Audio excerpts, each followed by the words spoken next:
Hi, and welcome to another episode of The Caption Life, a podcast about how comics and pop culture impact life and society and vice versa. Coming to you from deep in the heart of Texas, I'm Kevin. And from Indiana, I am Sean. Before we get started with this episode, please hit that subscribe button on whatever podcast platform you're listening to us on. And follow us on social media under the username @CaptionLife on Twitter, Facebook, Instagram, TikTok, and Reddit. And you can also find out more information and past episodes at thecaptionlife.com. All right. Hey, Sean, you know that we're drawing near close to the end of 2021, and 2021 has been an odd year. Like, you can say that. Not just that it's been a strange year with all the crazy stuff that's going on. It's also technically an odd numbered year. True. And so here in the United States, that means that there's no big national election, and with no national election, there haven't been any good debates. Not that the last few elections have yielded good debates at all. True. Yeah. But not that it's a society or a country that we need more to disagree about, because it seems like that's kind of our MO now. Right. But a healthy debate, a friendly conversation is always good. And we're going to try to work some of that into the spirit into today's episode. One of the great debate formats of all time, especially for shows like the one that you and I have here, is who's on your Mount Rushmore. And this is especially popular with sports. The Mount Rushmore of football, the Mount Rushmore of baseball, so on. And people love to debate it down to like the position or the team. Who's the Mount Rushmore of quarterbacks? Who's the Mount Rushmore of third baseman? Who's the Mount Rushmore of the Seattle Seahawks or the New York Yankees? Which, by the way, the Mount Rushmore of New York Yankees alone would be a near impossible task. Right. But in sports, if you have a lot of statistical data to back that stuff up, so you can make an argument for people, and you can say this is definitively why. And other topics, it may be less cut and dry, and a lot of it comes down to personal preference, and that's where we want to be. Like, we're an opinion driven. I would say we're an opinion driven society, but we're definitely an opinion driven show. And so we wanted to pick a topic to do Mount Rushmore on. And instead of picking one that was very specific, we was like, hey, let's just throw out the broadest thing that we can think of. And that way there's no wrong answers. So today we are going to talk about our Mount Rushmore of creative minds from the world of art and entertainment. And that's a pretty wide net to cast.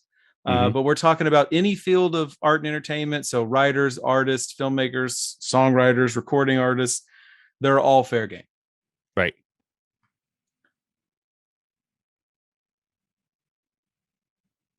Was that good? How do we transition to tidbits? Yeah, that is a good point. Yeah, I'll just jump in and start talking about that. Okay. That's fine. Yeah. So, well, so speaking of, the Mount Rushmore of creators in terms of art and entertainment, movies, music, and things like that, I thought we can start off this episode with just some tidbits of like things that maybe you might or might not know about these categories of entertainment, which is, again, movies, music, art, things like that. And so I have a list that I thought I'd share with everybody here. So the first one I'm going to share is, Kevin, do you know what the first movie ever made is? I do not know the first movie ever made. Okay. So there's the first movie ever made, and then there's also the earliest surviving motion picture film. Okay. So we know what the first movie ever made, but we don't have like that film still, but there is pretty much the oldest film that's in existence right now. So the first movie ever made is a movie called The Horse in Motion, which was made in 1878. And it's basically just what it sounds like. It's almost like not like a palindrome, but just kind of almost like a spinning wheel of like a horse, galloping. And they actually created this to answer the question, does a horse ever have all four legs off its ground? And when they captured this, they found out that yes, indeed, at some point, the horse has all four legs off the ground. They used to have something a little bit like this at the Children's Museum I would go to as a kid. And it was like this giant wheel that spun around and was a horse animation that went through it. Yeah. So yeah, that checks out, Sean. I'm going to say that's probably true based on your research. Right. Go ahead. No, that's it. I'm just agreeing with you. Okay. And then the earliest surviving motion film that we have is called Round Hay Garden Scene, which was made in 1888, so 10 years later than the first film ever made. And it's was created by a French inventor named Louis Le Prince, and it's only 2.11 seconds long, and it's really like it's a movie of four people walking around a garden, only like less than 3 seconds, right? So pretty much the first TikTok ever made. It's a sweet vine, bro. It is, yeah. The first cartoon ever made is a cartoon called Phantasmagorie in 1908 by French artist Emile Cole. What about the first comic? Do you know what the first comic is? Oh, that's a good question. I know that like Superman was an early, like was really like the first, one of the very first comics that came out and was like published as a like a book, but I don't know about you'd have to enlighten me. Yeah. So Superman is the first superhero comic created. Okay. But the first comic ever is called The Adventures of Mr. Obadiah Oldbuck. And it was actually published in 1837 by a Swiss artist named Rodolphe Topfer. And he's from Geneva, Switzerland, right? So it's interesting that we have like some of these first that I think what would surprise a lot of people is that these first things are not created by American inventors, because I think we have this notion that a lot of things were created in America, which is definitely true, but these genres or these arts were created by people that were not from America, right? The first song ever recorded again was created by an inventor named Edouard Leon Scott de Martinville in Paris. And it's a song called Au clair de la lune, recorded it in 1860. Pretty crazy, right? So that's like a recording, like on a record or something like that. It's some sort of recording. Yeah. And what's interesting about this is that I believe it's the first song ever recorded, but it's not the first song to ever be like played back. So when they did this, they weren't thinking about capturing it so someone could listen to it later. They just wanted to capture audio, just capture sound, but there's no way for them to play back what they captured, essentially. Okay. Yeah. So what about the first mobile phone call made? Not the first phone call ever, but mobile phone call. Oh, isn't this famous? Like, isn't this like some guy like made a mobile phone call to like to the competition or something? Yes. Yeah. Okay. Yeah. So it was made in 1973 by inventor Martin Cooper, who worked for Motorola. Okay. He was an executive and researcher there, and he called Dr. Engel of Bell Labs, which was his rival. And he basically told him, I'm calling you from the cell phone or mobile phone that I just created. And back then, those mobile phones only had a 30-minute talk time, and it took 10 hours to charge. Oh, wow. Yeah. Yeah. So That's really interesting. That's insane. Yeah. Okay. So we're getting to stuff I think you'll probably be a little bit more familiar with. The movie with the highest grossings or highest earning of all time. I guess technically that would be Avatar. It is Avatar. Okay. Yep. Over $2.84 billion. Yes. And go ahead. And a technological, a big leap technologically that inspired a lot of other films. So yep, it's definitely a watermark for creativity in the field of filmmaking. Right. And I'll tell you, James Cameron didn't end up on my list, but he was like one of the first five out or whatever, like the high honorable mentions, because he has the impact that he's had with stuff like that. Right. Yeah, definitely. Yeah, he's been on a lot of really high end movies. So yeah, things that he did essentially other people emulated. Right. Or he made something so awesome that it just pushed everything forward a notch. Yeah. Well, like Terminator 2, like he was responsible for Terminator 2, and that was actually the most successful sequel ever created. And it was also the most costly, if I remember correctly, too. Oh, yeah, at the time. I think he holds the record for like making expensive movies, but then making also movies that make a lot of money. Right. Yep. Because Titanic was the same thing. Most expensive movie ever made, and up Right. until that point, the most profitable movie ever. Right. Yep.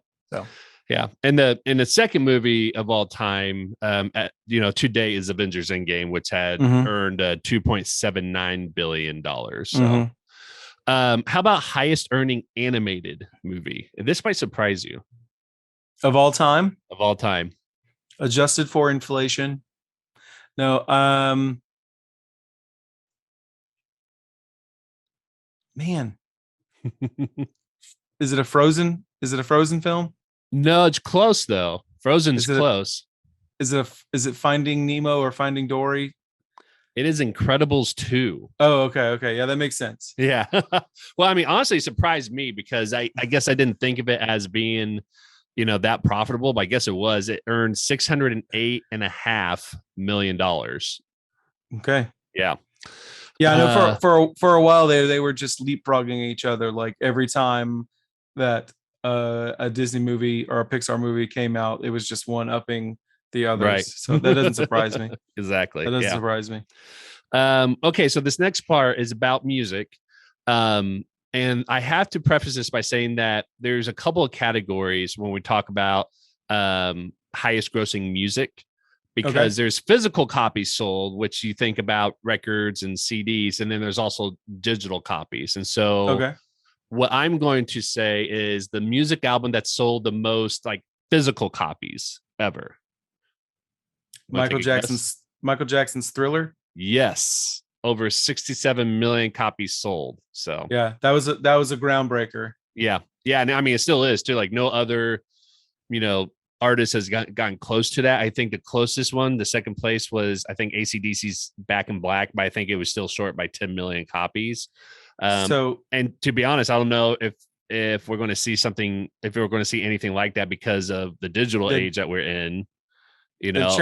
So I'll give you a something that can compare to a few years ago when the song Despacito came out.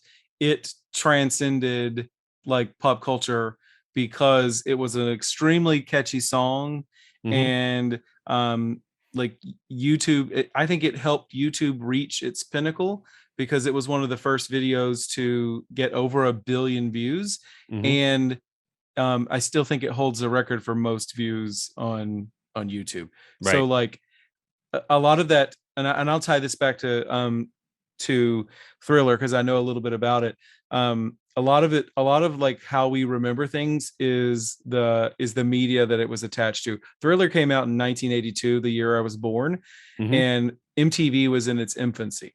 Right. And John Landis produced the video, the music video, the short film that's like 8-minute long short film for Michael Jackson's Thriller, and they would air it in its entirety as a music video on MTV, and it was hugely popular. And it made MTV what it was until MTV became what it is now, which is garbage. They don't play music on it anymore. But you could almost say that like as a society, we have Michael Jackson to blame for MTV surviving to the point where it could become what it has become. Right. Because of course, like now it's terrible. And if it had died, if Michael Jackson never made Thriller, maybe it died, that people debate about going back in time and killing Hitler as an infant. Like, if you went back in time and stopped Thriller from being made, MTV would have never survived. Yeah, true. But I think something would have taken its place, though. I mean, it may not be music television, but I think at some point there would be some sort of television cable show that would have, focused on music videos. Because I think that's what actually helped propagate music to even more than where it's at now, is because now music, I mean, especially now, right? With celebrities and everything, it's not just, being good in the craft, but you also have to have all this presence. I think that's just where it was going, is everybody was, who are musicians or artists, really good as musicians. But then the next level was creating these very well crafted videos that were cinematic. And I think that's just, where it was heading, and music and MTV just, got to that point. It was a commercial for music videos, were a commercial for the music, like the album. And that's back like during its heyday. The height of the music video was when people made all of their money on on album sales, right? Like physical album sales, and so those things go hand in hand with one another. Right. Yeah. All right, and of course we're a podcast about comics, so we can't leave this out. But the most expensive comic book ever sold. It's got to be a copy of Superman #1, but it was maybe for like 5 months. So recently, I know that like is it a Spider-Man, like the Amazing Fantasy, like #1 sold number here 15 recently? Number 15, yeah. 1962 Amazing Fantasy number 15 is the most expensive for $3.6 million that was just sold like September this year. So this is a recent record. Yeah. But it was just like what you said, the second, which is now the second most expensive comic book, was Action Comics 1938, which was the first appearance of Superman, which was sold for $3.25 million. But that was like earlier this year as well, too. So Superman held that title for about like 5 or 6 months or something like that. And then Spider-Man took that title. So, yeah. And I wonder how much of that has to do with their status in pop culture today, because Superman is kind of taken a back seat because the DC extended universe kind of stinks, and Spider-Man is a much more hot commodity. Yeah, I mean, I think there's something still to be said about the fact that Superman was sold for $3.25 million this year, even though, that's what they're doing with DCE, right? Because Superman, regardless of what DC has been doing with the movie presence right now, Superman is still considered as like the superhero of all comics, right? Because he's pretty much, nearly perfect in every aspect. It's the thing that people, think about when they think about superhero comics. He is the first superhero in modern day comics that we talk about. And so I think it's still, even to that regard, I think, there's something to be said, the fact that it was the highest until Spider-Man came around. And again, this is just how much, it ever sold, and that can be something. There is no science behind it. It's just a number of factors that go into it, and it just happens to be, I don't want to say it's arbitrary, but it just happens to be that that's what it sold for. There could be a bunch of factors behind the reason why that comic. But yeah, this is the first one that Spider-Man appeared in, so obviously it has that. And when it first released in 1962, it was only sold for like 12 cents, or it was only sold for 12 cents, right? So yeah, that's a big that's a big return on your investment. Yeah, pretty much. So, and those are my tidbits of the entertainment industry. So let's get into who our Mount Rushmore of creative people are, and I'll even throw out the word visionary for the people who I was looking for on my list. I'll go through like what my criteria was. I was looking for somebody who had an impact with not just what they did, but how it affected others, and maybe people who had success in their specific field, as well as people who transcended their field and worked in others. And then the third kind of thing I was looking for were people who were innovators and who had done things that hadn't been done before. And so that's where I was going with mine. I speaking of comics, I really wanted to put some comics people on mine, and ultimately I didn't.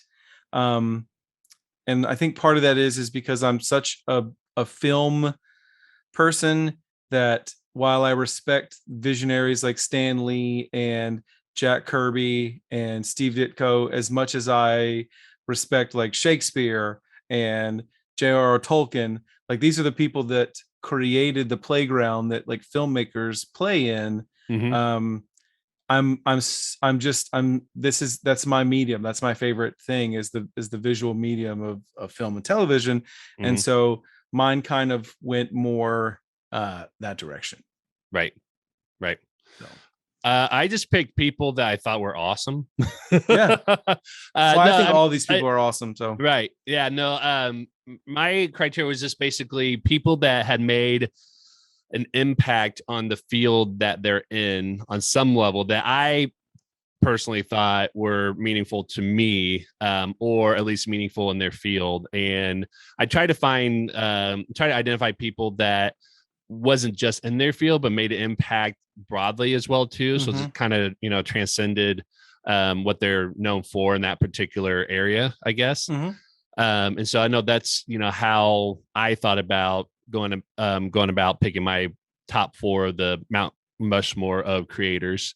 But I did want to share that we actually posted on social media the same question for our listeners. And we did have somebody who shared who one of their favorite creators or entertainers are. And this comes from PJ Campbell, who his Instagram account is Soups99. And he said that Donny Cates at Marvel is his favorite.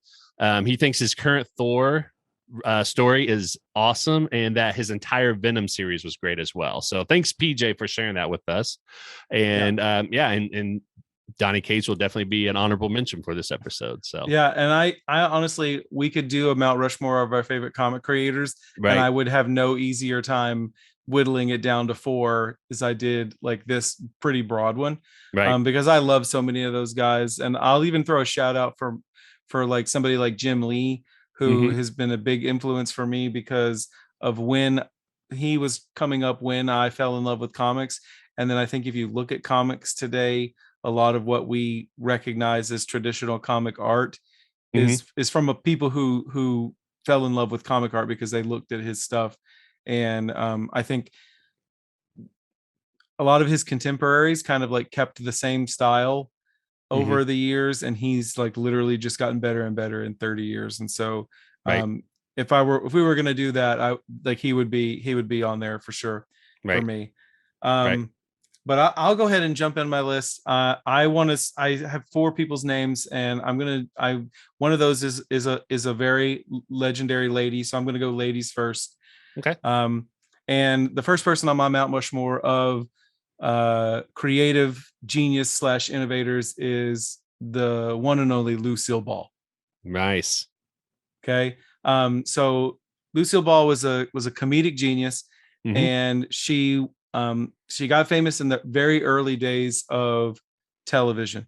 Like in 1951, when I Love Lucy started, every show that was on traditional broadcast television was recorded live in New York and broadcast live out.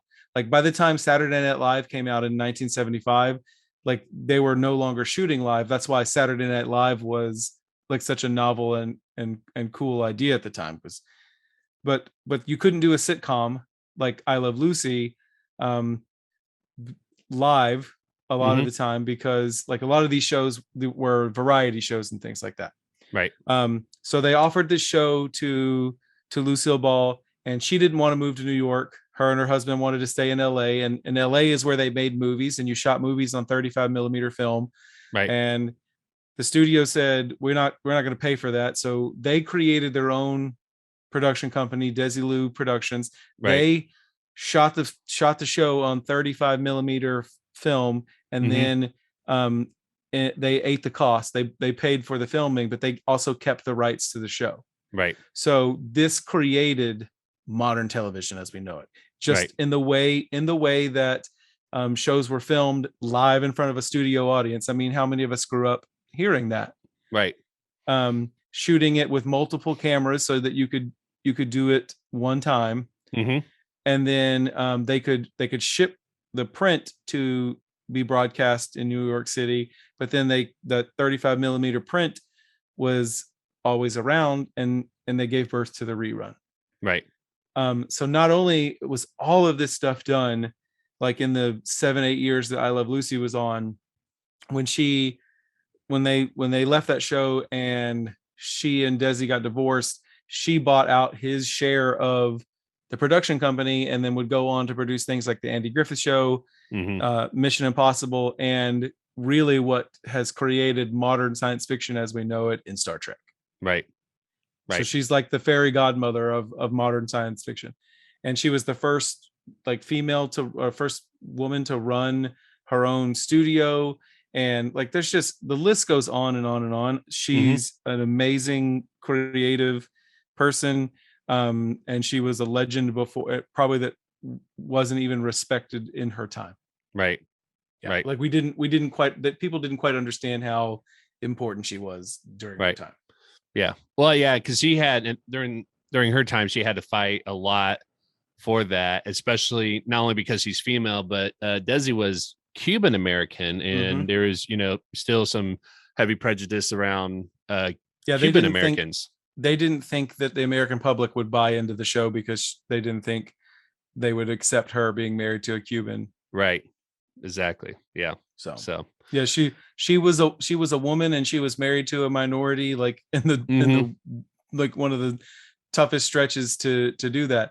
And I know that you have a woman on your list, but I think it says a lot that, like, when you think about like making a list like this, like how much of it we're going to gravitate towards men, because the system has held women back for so long that when we're talking about like long-term important creative legacies, women just haven't either had the exposure or they haven't had the opportunity to create like that. Right. And that's why we need to be pushing these opportunities. Because I feel like we did this list in 20 years, you'd have women like Patty Jenkins and Catherine Bigelow and like all these even like people like Kaylee Cuoco, who's on the Big Bang Theory and now is a major producer and stuff in her own right. Like in another 20, 30 years, like this list is going to be a lot different. Right. So exactly. Yep. I agree. So the first person on my list, and there's no particular order, just, how I wrote it down when I was thinking through this and everything, is Will Smith, who, as many of us know, got his first break as a rapper back in the late 80s, early 90s, and was known as Fresh Prince, and his partner, DJ Jazzy Jeff, right?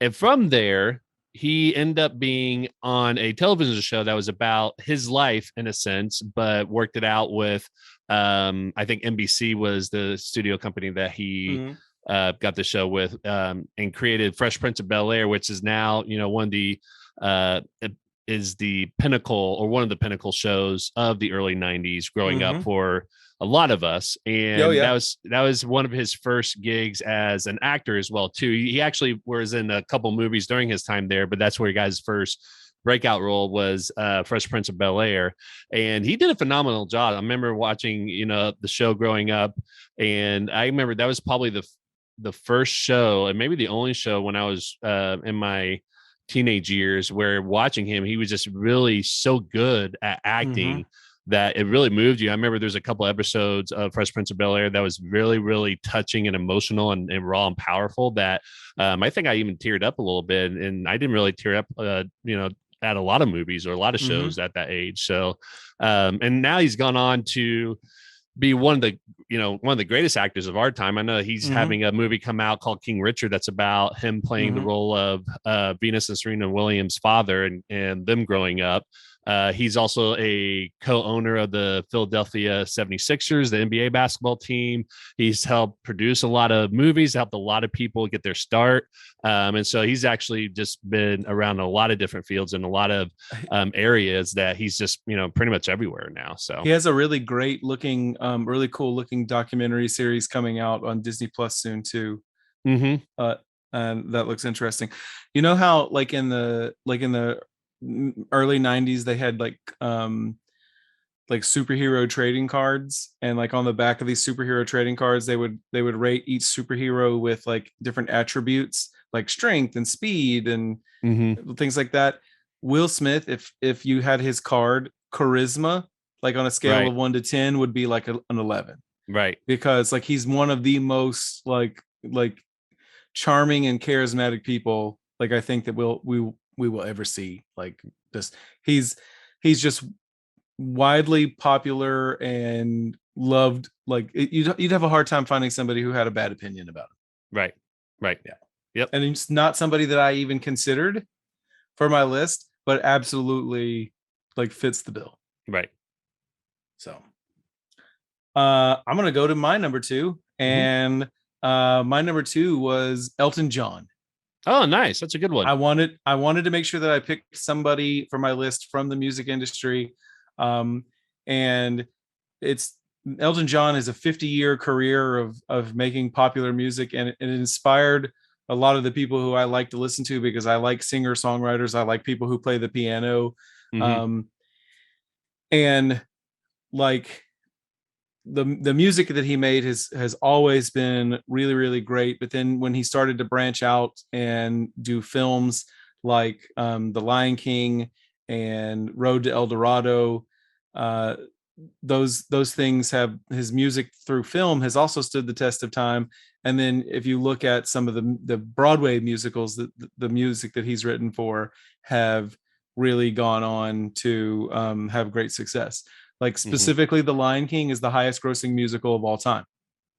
It's made like over $6 billion worldwide since it opened in the late 90s. Right. So so all of that stuff. And then if you've ever seen Kingsman 2, he absolutely steals the show, and he's like super hilarious playing a version of himself.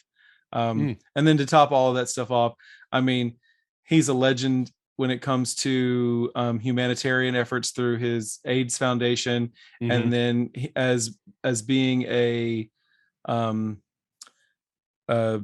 pioneer in the I don't want to say this wrong, the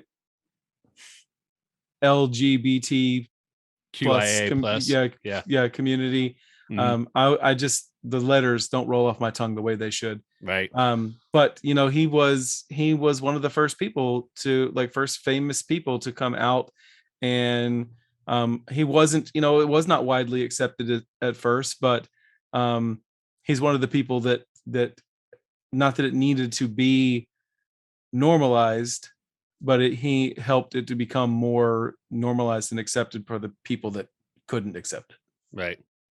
You know, going back to his impact on Lion King, what's really interesting, and I think you probably know this as well too, is that so he wrote a lot, if not all, the music for that movie. But I guess Disney was actually considering not having the song "Can You Feel the Love Tonight" in there. And Elton John, I guess, got on the phone and told him, you know, all these reasons why they need to have it in there. And so he convinced him to keep it in there, and ended up being, you know, such a huge hit that I think it won either an Oscar or a no, definitely probably won the Oscar. Yeah. It's either Oscar for best song, or what's the music, the Grammys, either Oscar or Grammy. It won it won an award for that, basically. The only thing that he doesn't have in terms of ego, the EGOT, Emmy, Grammy, Oscar, Tony, is he does not have an Emmy. So right. Okay, so it's not an Emmy then. Yeah. Well, but I mean, but he has Oscar awards for the music that he wrote for movies. Right. Yeah. Well, I guess Emmys is more for television shows. So yeah. So that makes sense. Yeah. I mean, but he could film one of his farewell concerts, and they could put it on HBO, and he could win an Emmy that way, and then boom, he's got it. So right. Yep. I don't think Elton John needs that to validate himself to anybody, though. As a matter of fact, I saw an interview with him really recently where he spent the last year and a half, you know, in quarantine and you know, under a lot of restrictions. So he ended up playing piano as a studio musician on a lot of other people's albums. So he's got this long list of other people that he played along with, and he's not like singing or anything. He's just playing piano for him because he needed something to do. And to hear him talk about people, like he was on Howard Stern talking about how important Metallica was. He's just so nice and so flattering. Like I mean, he's rock royalty, and he recognizes other people as like, you've done something important to make a contribution. So he's a super cool dude and a legend to me. Right. The second person I had on my list is Dolly Parton, which many people will know her from her, you know, music talent. She's had, I think, at least 4 decades, if not more, of a musician career and hit songs and things like that. Went from country to pop, has been in movies as an actress, and even helped, you know, produce them. She ended up, she's from Tennessee, which my dad's family's from Tennessee. So I've always had that connection as well, and she's done a lot for her home state, which I think is really cool, because, you know, when people talk about her, that's one of the things that they know her about, or know of her is that she gives back a lot to her, roots and to her community. She ended up buying a amusement park, which I can't remember what the original name of it was then, but it's now called Dollywood, which is, it's no Universal Studios or Disney, but it's a really fun place and it's really neat to go to. And, just that area alone is just really cool. And so she's just have done a, fantastic job with her career and also impacting her community. And as we know, with everything that's happened in the last couple of years with the COVID pandemic and epidemic and everything, we actually found out that she was a major donor to Vanderbilt, if I remember correctly, to help do research to find a vaccine for COVID-19. So, I mean, so she just has, as an entertainment, as an entertainer, she's been fantastic, but just even as somebody that just gives back to her, home state and community, I think that's what makes her just a fantastic person overall, is that she goes well beyond just what she's known as in the entertainment industry and is just an awesome human being overall. She is the patron saint of Tennessee, and she is an American treasure. Right. And I'll go. I love Dolly Parton as a musician, as a person. She is another person that has like so much natural charisma. It's hard to find anybody that has anything negative to say about her. Right. But 100% true, real talk. This is Kevin being 100% honest. Dolly Parton from like 1977 through 1982 to me was the most beautiful woman that has ever lived on the planet Earth. Like, I'm sure a lot of people think that too. She was absolutely gorgeous. There are lots of pictures from her, like this is like around the time that she started getting into the like when she was doing her solo career and she was getting into the movie industry. It's late 70s and she has like the big hair and whatever, but she was absolutely beautiful and she has the talent to match it. One of the things I love most about her is her philanthropic efforts, like you mentioned, and what she does for other people. Dolly Parton is a gazillionaire. Like, she has hundreds of millions of dollars. She bought an amusement park, like you said. Like, I mean, that's not cheap. Right. But the thing that she's made the most money off of in her career is the song "I Will Always Love You," which she has the second most popular recording of, because she wrote that song in the late 70s or early 80s. But then when Whitney Houston recorded it for The Bodyguard in 1992, it became one of the biggest songs of all time. Right. And this happened just the other day that Lil Nas X did a redo of Jolene, and she was like very flattering with it. Like, it sounds great. I hope you have a lot of success with it. Her ego isn't threatened by somebody else doing her song and doing it better than she did, because in her eyes, hey, we all make money if it's successful. Right. So yeah, she's amazing. She is an amazing person, but also definitely belongs way up there on the Mount Rushmore of creativity. Right. Okay, third person on my list is a film director, and this was hard for me to do. Okay, because there have been there are amazing filmmakers out there. Some people that like I was like, okay, these are my 5 favorite filmmakers, and I have to pick one of them to go on this list. I didn't pick Steven Spielberg. I didn't pick Quentin Tarantino. I didn't pick Peter Jackson, although in terms of like world building and the things that they've created are amazing. My favorite, number 3 on my list, is Jon Favreau. Nice. So he started out as an actor and then really learned, he's underrated funny. Like, just he plays the straight man very well, and he's super funny. Like in a lot of those roles that he's been in are supporting. He's great as Happy Hogan, especially in the Spider-Man, playing like the father figure to Spider-Man in the last 2 Spider-Man films. Right. But I mean, he came up as an actor, as a filmmaker on a smaller scale, and then now just makes just these huge impacts with the stuff that he's doing, because number one, he jump started the MCU. Right. Like you can say now that Kevin Feige is probably he's the architect, he's the watcher of the MCU, but Jon Favreau was there in the beginning, and he made the first two.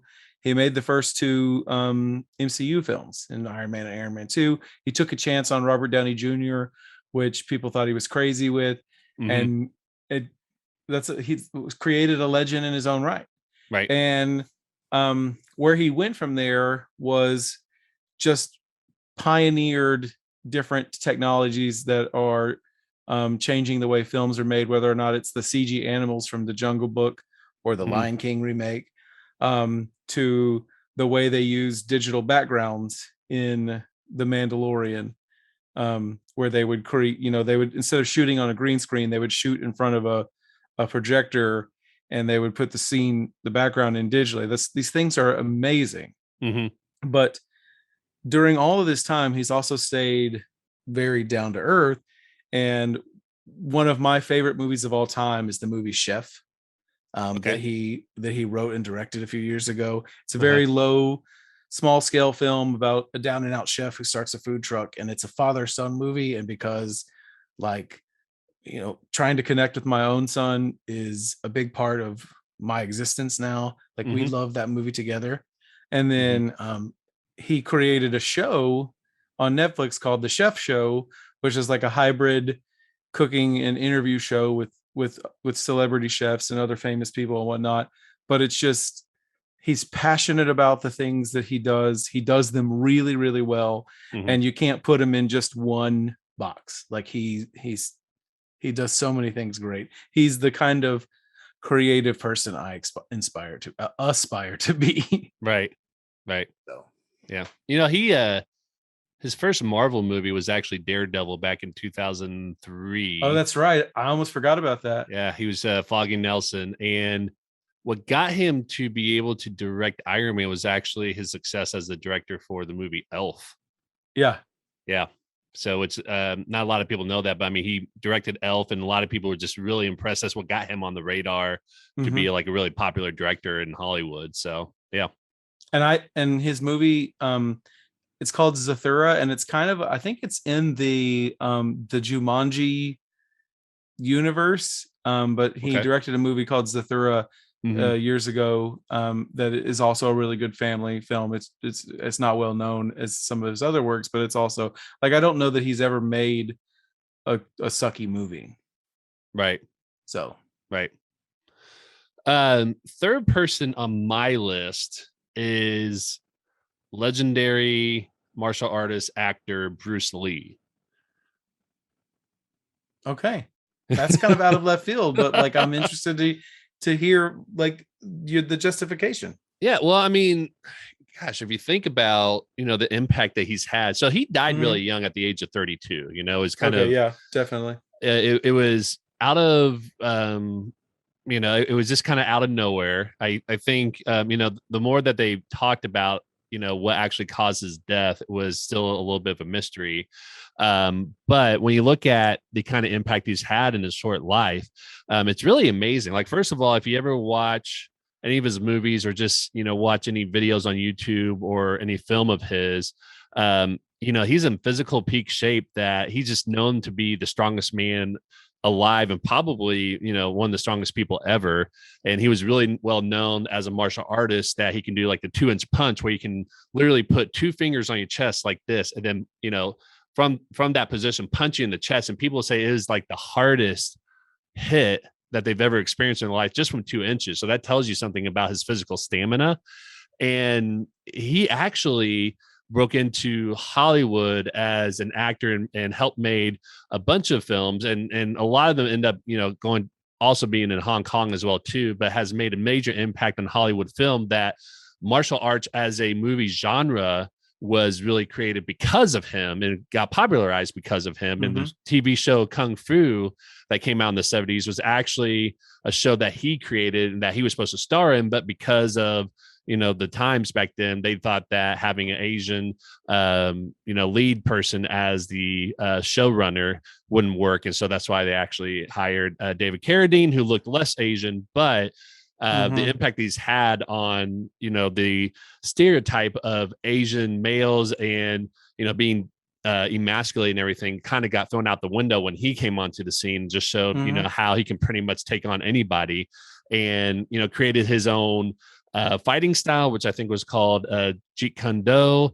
And a lot of what we have today has really been inspired by him. So if you look at Mortal Kombat, right, Liu Kang was modeled off of him. When you look at Shang-Chi, which is a Marvel comic that we've had a movie come out, that's also based on Bruce Lee. So he's actually somebody that has just permeated throughout all of history as a martial artist, actor, and has just one of the people that people always think about in terms of who's one of the greatest fighters in the world. He's indelibly going to be the person brought up, just like how people think of Michael Jackson as Michael Jordan as the, best basketball player in the world, and Babe Ruth being the best baseball player in the world. Everyone's always think about Bruce Lee being one of the most, one of the strongest people in the world too. Yeah. I've heard on multiple occasions people say that, like, if UFC had been around when Bruce Lee was around, he would have been unbeatable. So, like, I don't doubt that. And he has had a huge impact on entertainment, like, because kung fu movies, martial arts movies, those kinds of things have been around since the early 70s now, for 50 years, because of he made them popular. And a lot of the people that we think of, now, or at least for us growing up, were people that were inspired or even worked with Bruce Lee. So like Chuck Norris is somebody that was, part of our culture growing up.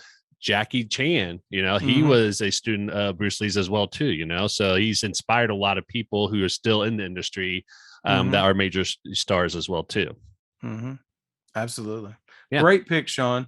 Man, your list you've got some great people on your list. I have a sneaking suspicion that the last person on our list is going to be the same person. Probably. Because we're best friends and brothers from another mother, so makes sense. Listen, I tried to think about doing a list that didn't include this person on it, but the more that I thought about it, the more I was like, there's no list without this person. Right. Okay. I was thinking, like, we would do this together, and we should talk about it ahead of time and omit this person the way that the New York Times omits, like, the Bible and the dictionary. Like, they would just be number one every year, so they don't count them. Right. And like, there was, like, this guy and then everybody else. Right. So that person for me is Walt Disney. Yep. Same here. Okay. So and we didn't talk about this ahead of time. I think we both knew, but we didn't actually confirm this ahead of time. So yeah. So the Caption Life Mount Rushmore has 7 people on it because we shared one entry. Right. But so Walt Disney to me is the ultimate innovator in terms of, like, filmmaking during his time. Like, right. He made he made a feature-length animated cartoon when nobody had ever attempted that. And it was one of the most expensive things ever undertaken in Hollywood at the time, but it was also one of the most lucrative. Right. And it came out and it was 1937. Then Snow White came out, if I'm not mistaken. I believe so. Yes. And if you look even just 2 years later with what people were attempting to do with filmmaking, with, like, the Dorothy, what's the Wizard of Oz, right? Like things, like, he gave birth to the event motion picture. And he gave birth to the animated motion picture. And then he took all of this stuff. I talked about those other directors in world building. Right. He built not only this world, this Disney universe where, like, they have so many legendary characters and stories. And, some of that stuff is fairy tales from the public domain that they put their spin on. And like, when you think, like, Cinderella, and the Little Mermaid, like, those are stories that have been around for hundreds of years, but the Walt Disney version is the definitive version at this point.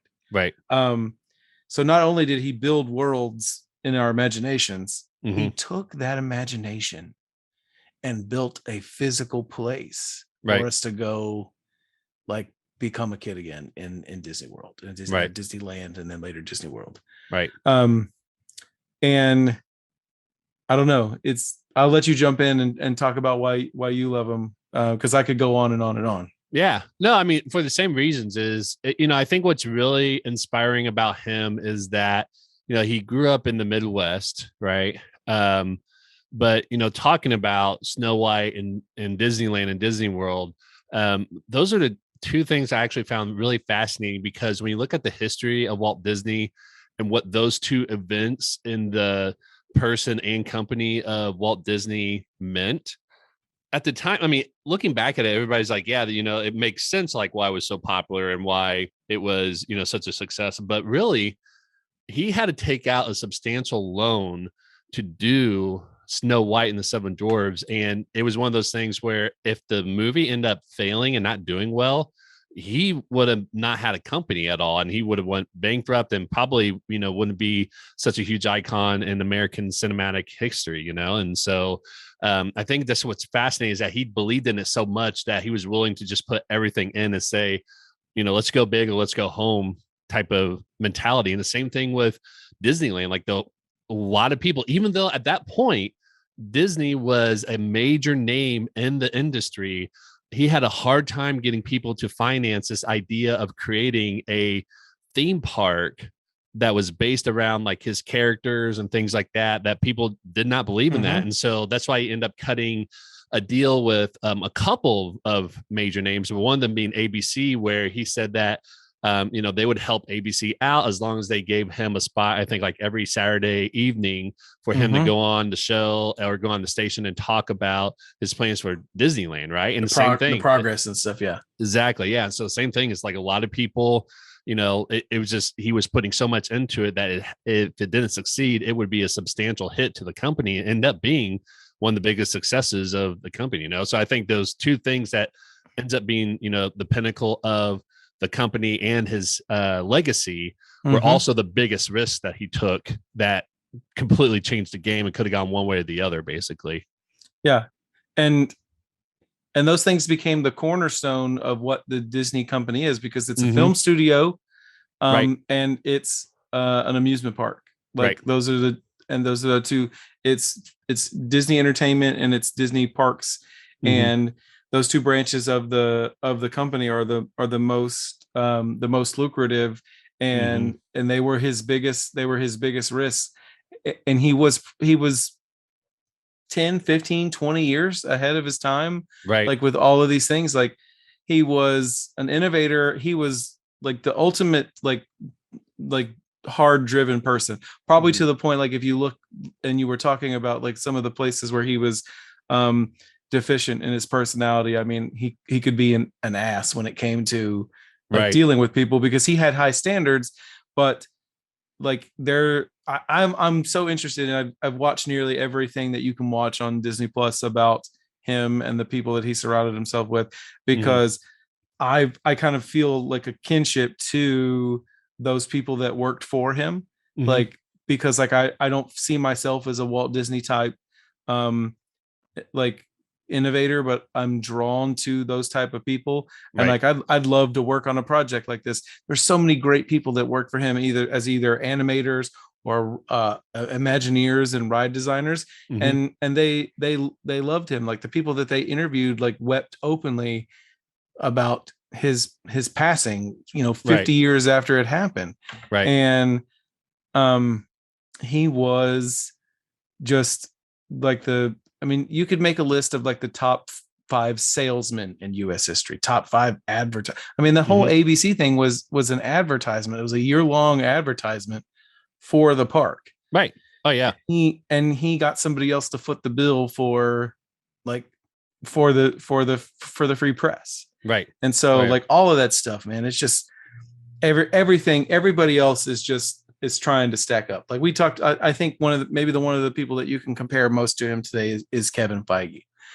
Because he's the brain trust, the head of the brain trust behind the cinematic universe. But because Disney owns the Marvel Cinematic Universe as a property, and they've incorporated that IP into the parks and stuff like that. I know that Kevin Feige has a role in all of that stuff, but like he's still playing like Michelangelo to Walt Disney's Leonardo, right? Like Da Vinci, not Ninja Turtles. Right. I got like, you. Yeah. You know what I mean? Like they're great in their own right, but like some people are just head and shoulders above everybody else. Right. Yeah. So agreed. Yeah. Yeah.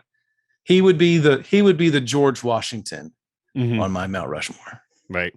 Yeah. And probably everybody else's bust would be set just a little bit back. So his appeared slightly bigger. Right. Yeah, no, I agree with that. So that we would use forced perspective the same way right that the Disney does in the castle to create that effect. So yeah.